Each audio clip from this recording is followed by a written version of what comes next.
we'll get started. My name's Andy Barron. I'm with Walmart Stores, and I'm excited to introduce our next speaker. It's a pleasure to introduce Michelle Gloeckler. She's our Senior Vice President and GMM of our home division at Walmart.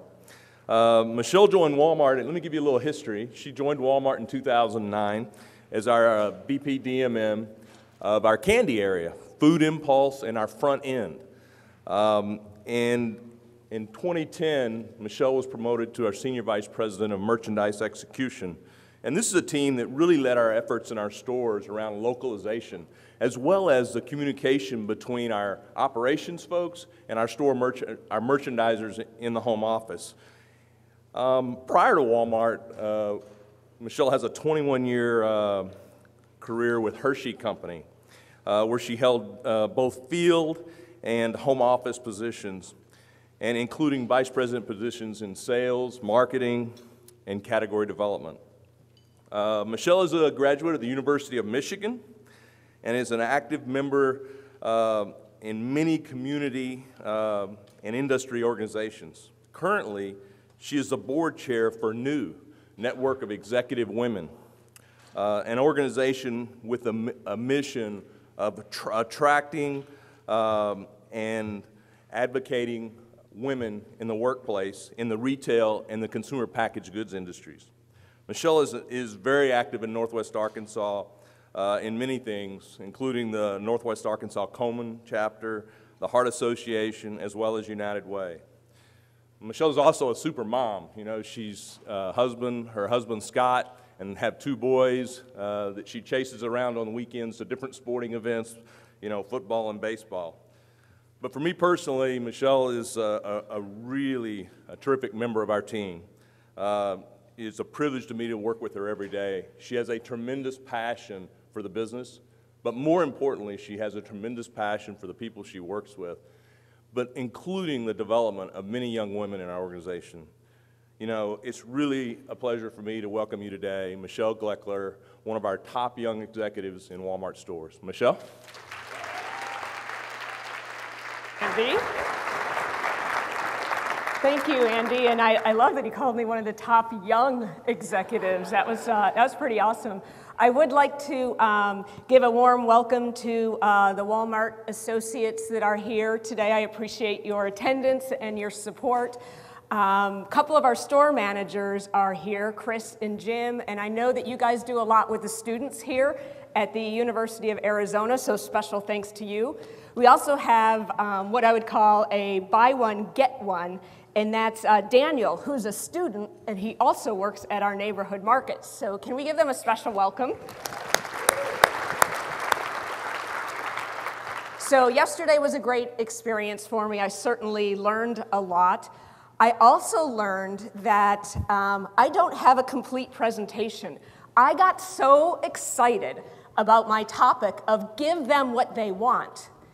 I don't have any slides in here like Walmart details, like our size, our volume, our global nature, our sustainability efforts. I don't have any of that in here. Now, while there's a lot of it out there on the internet, and I know many of you are outstanding folks that do research, I thought it might be helpful to share a little bit about that before we get into the give them what they want part of the presentation. And then I thought to myself, well, it would be really cool if I could kind of do two things at once here. I have a couple buyers here on my team. One of them, we just had her annual evaluation last year. And one of the things on her development plan was to speak to a large, friendly, warm, supportive audience. And she's trying to build those skills. So I thought it would be great to have her come up here if you're okay with being warm, friendly, and supportive, and let's give her some of that experience and let her talk about Walmart. And don't ask when we decided to do this, because she hasn't even had a lot of time to get prepared or nervous. So will you help me welcome Amy Bagley to the stage? That's good, that's supportive. Amy was our buyer of the year this year, so I'm very, very proud of her efforts. But Amy, why don't you tell us a little bit about Walmart? Thank you, Michelle. Good morning. Thank you for giving me the pleasure to tell you a little bit more about Walmart, both past and present. At Walmart, we have more than 200 million customer transactions each and every week.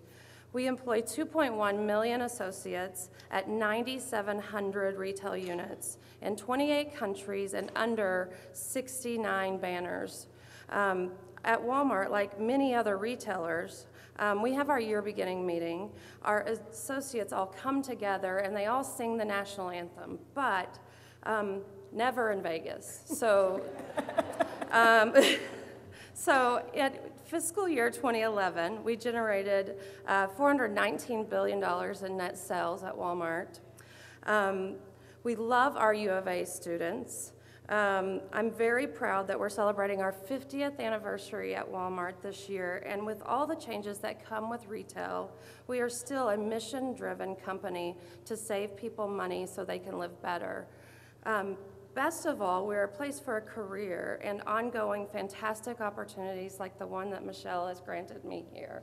So I appreciate you, and I appreciate your time, and I'll give the podium back to Michelle. Thank you very much. Thank you.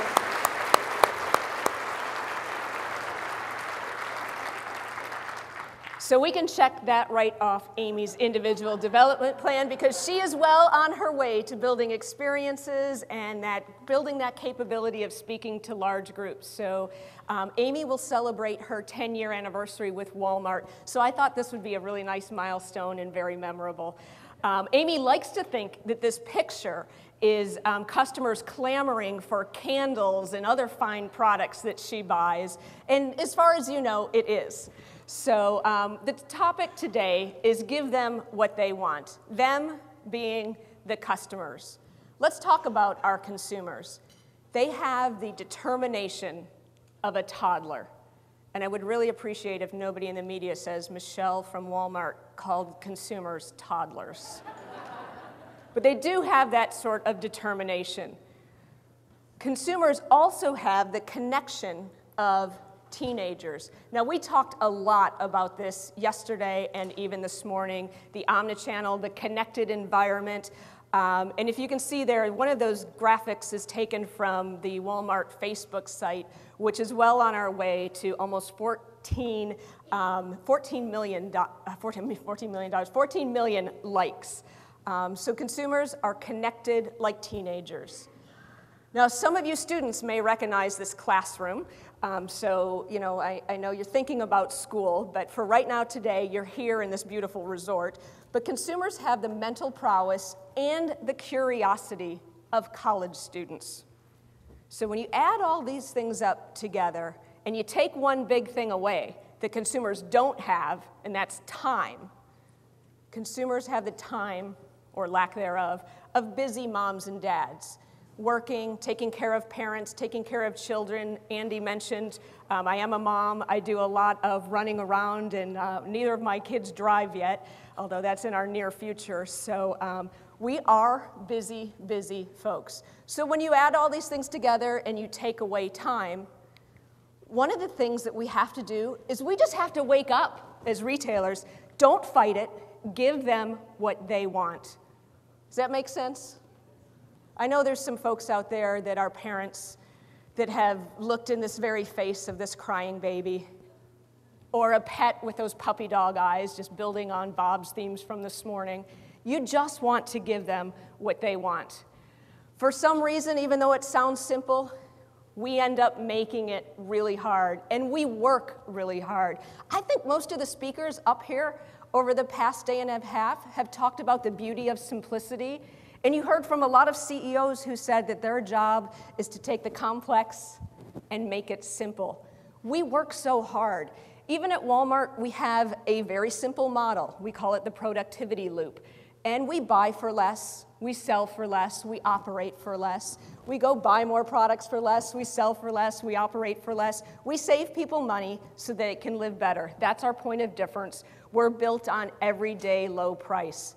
Yet, there's a lot of distractions that work their way in there and really make it more complicated and, well, cause us a lot of time, energy, anxiety, and we just need to focus on giving our customers what they want. So if you're willing to come with me, I am willing to share with you what I saw as 7 pitfalls of retail. And given that we're in the presence of so many students, and we're always students ourselves of retail, I thought I'd talk about the 7 pitfalls of retail and share, if you're willing, some of my own personal mistakes, expensive tuition, whatever you want to call it. And we'll talk about each of these 7, and I'll share a little story about each of them. A lot of you will think, wow, yes, that sounds familiar. I've experienced that. I only made that mistake once. For some of you, especially the students that we want to come into the retail practice and profession, hopefully you'll be able to hear some things and you'll be in a situation in your future that you'll say, I remember that lady mentioning that and I should watch out for that. So are you willing to go with me? All right, let's try it. The first one is around research. So this is one that I personally experienced. Andy mentioned that I started with Walmart working at the front ends. And if you'll remember, Barry from Kraft yesterday had lots and lots of pictures of front ends in the stores. Pitfall number 1, research caution. Consumer intent does not equal what they actually do. So there's a big difference there. And we've heard from some great researchers. I know, Paula, this is right in your sweet spot. The customer intent does not always equal their action or behavior. Let me tell you a quick story. I love customer research, and I love to give them what they want. We had some research from some suppliers that told us customers wanted more healthy or better for you choices on the front end checkouts when they're going through the cash registers. If you think about the cash registers, candy, gum, mints, chips, cookies, beef jerky, and then lots of other impulse things. But around the food things, there are very salty snacks, impulse category, candy. And we had some research, some compelling research that said customers wanted more of a better for you choice. So we took one of those shelves and we put some better for you products on there. And we reset over 3,000 stores with these new products. And we took products out that were the lower selling products in kind of those traditional candy and chips areas. And we didn't even go all the way to really healthy. We went from like Teddy Grahams and Chips Ahoy to Nutri-Grain bars. So not even all the way over to, you know, very healthy snacks like, you know, shelf-stable carrot sticks or something like that. Well, guess what happened? Yeah, that didn't work out so well. We didn't even make it until the next update. And this is a big mistake on my part. We had to do a mid-year change, and let me tell you, when you ask the Walmart store labor, now there's some store managers, they were like, that was you? When you ask the store labor to make changes like that out of cycle, not a good idea at all. So my caution to you is before you act and before you roll something big, make sure your research is the right element that gets to the behavior and the action, not just what they want. This picture kind of says it all. She wants that chocolate cake. So pitfall number 2, when you're designing and implementing your strategy, don't assume you can make them follow. We had done a little bit of this. Some categories we had done a lot, where we wanted to project a certain style, a certain brand, a certain update, a certain trend. And at Walmart, we discontinued some top-selling items because they didn't fit within our strategy, trend, or update. And what we learned is when customers have choices and those offerings that you don't have anymore are available somewhere else, guess what they do? They go somewhere else. So there are 4 examples on there. 3 of them are things that we deleted that were top-selling items in their category. The flatware pattern, that wonderful kitchen cart, and something in Amy's section, actually, before Amy got into this. She fixed it. But it was the good old-fashioned oil lamp and lamp oil. Not necessarily a really on-trend item. But those 3 items were items we discontinued and ended up bringing back because the customer missed them. And the items we assumed that they would go to, they didn't. They liked this. The third one there is a Better Homes and Gardens white towel. It's one of our best towels in the store.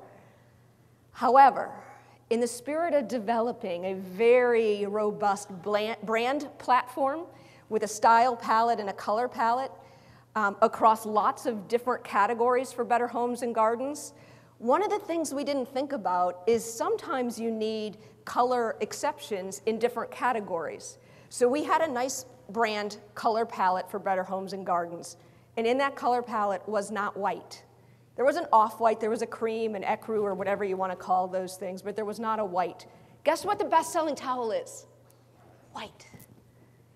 We didn't make that exception. And it was one of our suppliers who actually pushed on us and said, listen, you guys are getting in your own way. You're making this too hard. You've created this brand color palette across all your platforms and categories.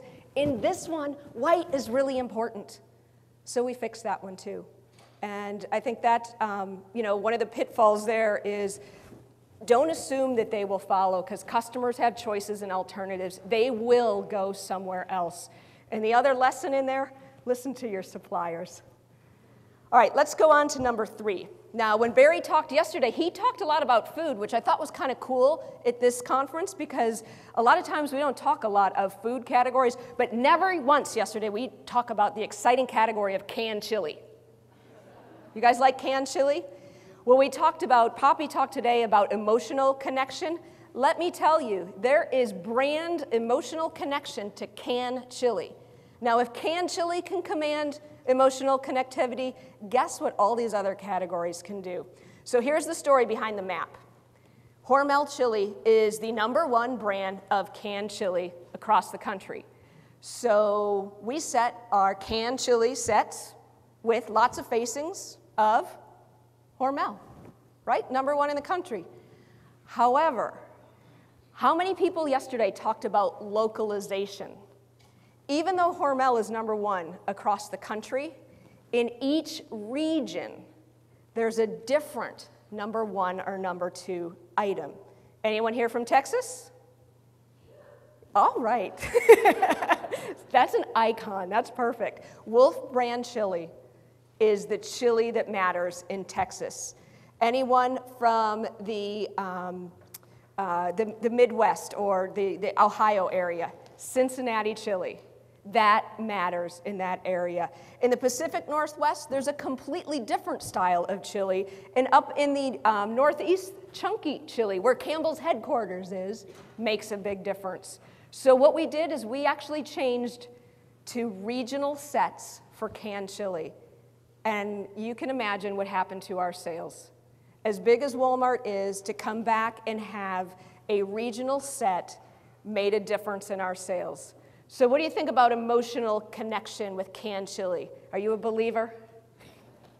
My point here is, let's just make sure that since in-store is where the action is, that you know your operators, and you know the capability, and you know the things that compete for their time, and darn it, just make it easy on them. We talked about making it easy to give the customers what they want. You can't give the customers what they want if you don't make it easy for the stores. Chris and Jim, am I doing all right? All right, so here's 2 pictures here. And this is pitfall number 4, simply not recognizing the capabilities that you have in store to bring the merchant plans to life. The example on the right, at Walmart, we have a great program with gadgets. We have these 88-cent gadgets, everything that you could need, wooden spoons, measuring cups, can openers, wine openers, my personal favorite, lots and lots of gadgets for 88 cents. Well, when you send it out and ask them to peg individually all these 88-cent items, the labor that it takes to do that for that 88-cent sale, the labor and the time, is not a good use of their labor. What we've been doing is actually putting these great dump bins together, which are actually kind of fun and colorful. This one's actually been shopped pretty hard, so, but you put a price on it, and you put the items in there, and you ship it ready to go. Make it easy for your stores to do it. Now at Walmart, we have the luxury of being a mass merchant. This is a perfectly acceptable solution. At PetSmart, you could probably do this as well. Macy's, probably not gonna work as well. But you've got to know what's your message to the consumer and what can your operators do. I actually have another example of this because it's been a big learning for us. This is actually a picture, so I'm guilty. This was our picture from a holiday meeting last year. We actually asked our stores on this end cap program, these great $2.88 fleece throws, to take them out of the cases and to stack them on that end cap, finally by color. Because you know when the customer picks one up to feel it and look at it, they're gonna put it back exactly in that same place, right? So now you got the customers and the stores, but this is how we set it, this is how we want it. Let's vertically merchandise it, match it by color, because by the way, every color is gonna sell at the same velocity, right? It's a replenishment nightmare. It just doesn't, it's just not reality. The next picture there is one of our famous cage dump bins. Again, probably not gonna work in many retailers, but at Walmart, we love mass. We love to stack it high and watch it fly. It is what we do, and it's easy execution. And there's something fun in there for the consumer about that treasure hunt and digging for that print or pattern that they want on there. So know the capability of your stores, make it easy for them, give them what they need to be successful. Make sense? All right, that was pitfall number 4. So number 5, we have about 140 million customers that visit a Walmart store every week. Not all of them are created equally. Not all of them are just like me. Not all of them are just like you. We have the most diverse group of customers that walk through our stores each week. One of the things I was gonna try and tackle, just because you're probably thinking of it, is there's even websites dedicated. I knew you were, I knew it. I wasn't gonna do it, I told Andy I wasn't gonna do it. But just, I gotta say what it is. There are websites dedicated to highlighting the beautiful people that shop in Walmart stores every week. And I gotta tell you, I love every single one of them. They're not just like me, they're not just like you, but they come to Walmart to socialize, they come to Walmart to be seen, and they come to Walmart to shop. So our motto is fall in love with them, embrace them. They don't have to be just like you, but we do say in our very famous Walmart cheer, who's number 1? The customer always, who? And that's how we do it. So we recognize it, we embrace them, and we love them. And when you're an agent for them in merchandising and buying, your job is to please them, to give them what they want, which is really where we started with this. So even though your customer may not be just like you, embrace them. This is how we got into some of the trouble that I said earlier about deleting items that we didn't think were the trend or the image that we wanted. I gotta tell, we sell some ugly stuff. It sells. I love ugly. When I look at my morning report in the morning and the sales are good, I don't care if it's ugly stuff. I please everybody. The way I think, oh gosh, I'm on a roll now, but I gotta tell you, I'm gonna pause. The way I think about this, because we've got some stuff. The way I think about that is a customer may love that, and I might buy one for you as a white elephant gift. So that's just broad appeal, and we all know from marketing, the broader appeal, the better. Okay, so enough about our customer. Just know that no matter who they are, we love them. So in the spirit of knowing and loving your customer, don't judge them. I like this example because it absolutely has nothing to do with retail. But if you think about Ruth Chris, whose point of difference is just great steaks and great beef, they have a vegetarian entree. They're not going to judge. They'll offer that. So don't judge your customers. Let them decide, and let the sales report decide, because really, that's the proof that keeps us going every day. So our last one. A pinnacle fishing rod, a tackle box, an Ozark Trail tent, and an air horn. Come on, boys, let's go. Let's get up. This is a fishing trip, not a sleeping trip. All right. That's what you asked for. You gonna get this, huh? Yeah, you up now. Only Walmart has low prices every day on everything you need, backed by our ad match guarantee. Save money, live better. Walmart. All right, now I'm gonna wait till I click again. You can do the lights in a second, but I wanted to show two commercials here to show you two totally different groups of our customers. You know, we've got, and part of our campaign on the belt is we're a super center. You can get anything you want in there, and every cart or every basket or every trolley, if you're from the UK, tells a story. And you see things, just imagine if you were a Walmart cashier, the things that you see coming through in one basket, and you just gotta be thinking, what are they doing with that combination of stuff? Well, that's really what this commercials do. The commercials do is they show that every basket tells a story, every customer has different needs and wants, and when you put them all together and you figure out how they're using them at home, sometimes it makes sense. So take a look at the next one. A Venus razor, CoverGirl makeup, Olay anti-aging cream, and rubber spatulas. What's that for? It helps me look younger. Does it work? Mm-hmm. Grandpa's gonna be so happy when he wakes up.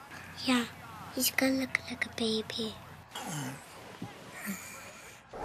Get everything you need to keep you looking young, backed by our low price guarantee. Save money, live better. Walmart. All right, I'm glad you enjoyed those. That's all I got for videos. I've got no like rock star music. I've got no, you know, that fun energy fashion show stuff. This is all I got for fashion, but am I doing okay? All right. So we do try to have some fun with our customers, and just think about that next time you're in a Walmart store and you're watching the baskets go by on the conveyor belt. There are stories there. To be a cashier, I don't know. So pitfall number 7, getting back on more serious, and we've heard a lot about our research data.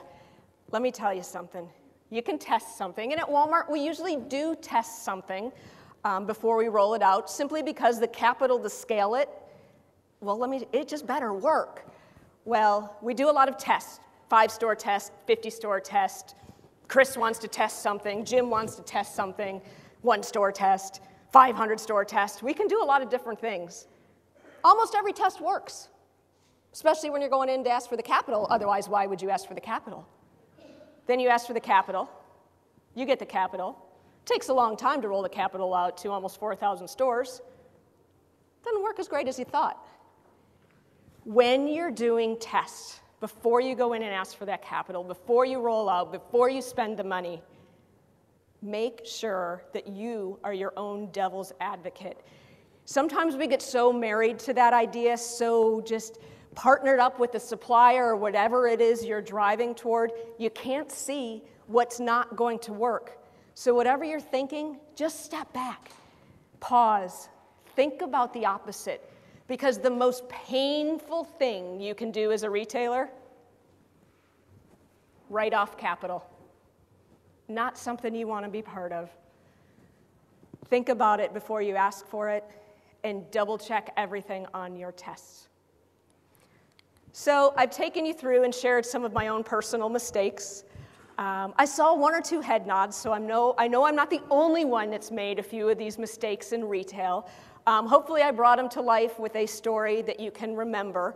At Walmart, we've institutionalized something called, of course, here's an acronym, COE, correction of errors. We get that the retail business is dynamic. We understand that.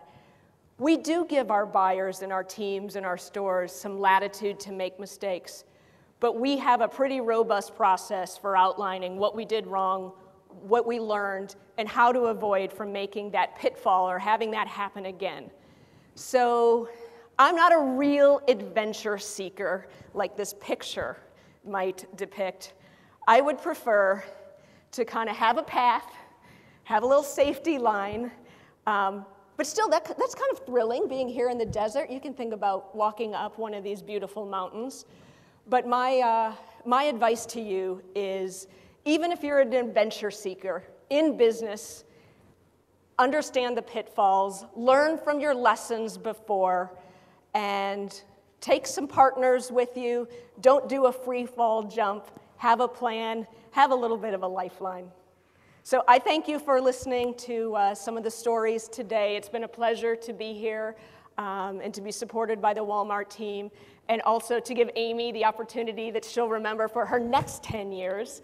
And I think we have maybe 5 minutes or so if there are any questions. Yes, I'm getting the 5 sign. All right, good. So I'll open it up if there's any questions. Can you at least give Amy a round of applause, too? Thank you. I see one hand back here. It's that guy again. Michelle, I think it's rare that we hear retailers talking about your pitfall, was it number 4, about in-store, and then about the false positives in your 7th point. So I wonder, are the false positives a result of the intense in-store attention that those tests get? Or do you hypothesize that that's true? And I wonder if you have any further observations about that. Yeah, the question is about the false positives that you get when you're doing testing. And I think, the hypothesis that you raised was, is it because we amp up and ramp up a little extra in-store attention to it? Go back to that, less than 50% of my plans get executed in the store.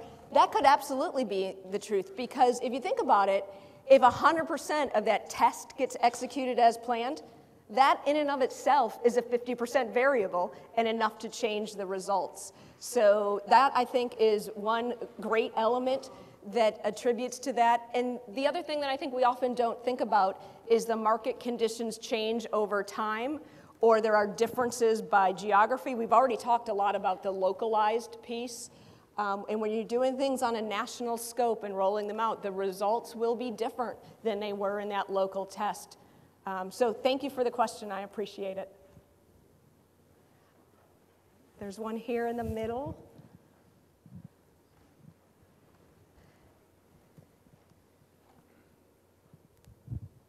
Hi, Michelle. I had a chance to I'm from Seattle, and I was in Eastern Washington speaking to a small local winemaker. And he had shared he had an opportunity to be on Walmart's shelf in Wenatchee due to a program that was around putting open to buy in the store manager's hands. Could you explain a little bit more about that? Yes, Thank you for the question. And if I was really smart, I would just say, Chris, Jim, grab a microphone. But in the spirit of that getting more localized, our store managers have a fair amount of autonomy, and especially in the liquor business or the wine business in particular, to select items locally and to bring them in. They have a budget to do that. There are other things that we do, being mainly a centralized buying organization. We also have things, local purchase catalogs, and these are things that they can do the old-fashioned way on return sheets that are, kind of email and Excel based, or we do have a local purchase catalog, which are approved suppliers that have gone through the appropriate testing. One of the things that we did learn is when you open it up and just don't give any guardrails, the liability and the risk goes up, because if a store, and if you've got, over 3,500 stores, each with their own checkbook, buying their own things, you get a little nervous about that, because oftentimes those products haven't gone through the testing or the supplier certification or all of those other things that at Walmart we do require and we take very seriously. Nothing's more important than the quality of our products, the safety of our consumers. So I think we do have that, but we also have some guardrails there for the right reasons.